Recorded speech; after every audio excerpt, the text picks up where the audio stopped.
Төв Азийн эрчим хүчийн ашигт малтамлын томоохон экспортлогч бүгд найрамдах Казахстан улсад парламентын ээлжит бус сонгуулийн санал хураалт нэмгарагт болж өнгөрлөө. Энэхүү сонгуул нь тус улсын ерөнхийлөгч Касим-Жомарт Токаевын төрийн эрх мэдлийг улам бэхжүүлэх төлөвтэй байгаа юм. Сонгуулиас өмнө энэ оны эхээр үндсэн хуульд нэмэлт өөрчлөлт оруулж парламент нь Сенат, Мажлис гэх хоёр танхимтай байсныг хуралдай гэх нэг танхимтай бүтцэд оруулж сонгогдсон юм. За мөн тус улсын үндсэн хуулийн шинэ шүүх үндсэн хуулийн хүрээнд 2019 оноос хойш ажиллаж байгаа Токаевыг дахин 7 жилийн хугацаатай сонгогдсон ажиллах хэрэгтэй гэж үзээд байсан юм.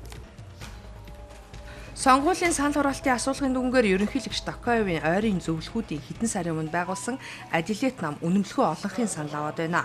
1990 оноос хойш Казахстаны улс төрийг давмгаалж ирсэн эрх баригч хуучин аманат нам энэ оны эхээр татан буугдаж бүрэлдэхүүнээр адилет намд нэгдсэн юм а.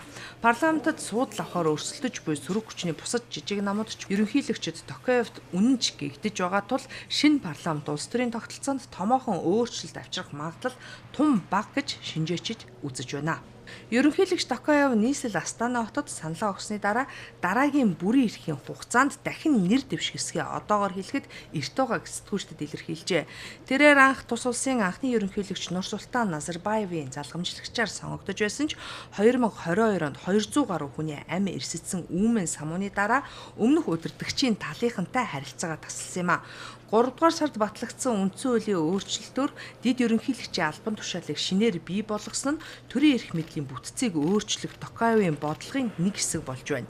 Дэлхийн газрын төсний өдөр тутмын нийлүүлэлтийн 2 орчим хувийг хангадаг Казахстан улс нь гадаад бодлогын хувьд бүгд найрамдах Хятад ард улс, Оросын холбооны улс, өрөндийн орнуудтай тэнцвэртэй харилцаагаа хадгалсаар байна.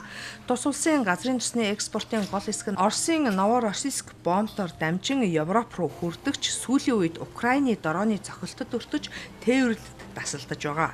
Хэдийгээр Украины дайн Казахстаны гадаад худалдаа хөрөнгө оруулалтад эергээр тусаж байгаа ч өнгөрсөн 7 сард ерөнхийлөгч Токаев Оросын холбооны улсын ерөнхийлөгч Путин тандан Украинд инх тайван тогтоохыг уриалсан байр суурь илэрхийлжээ.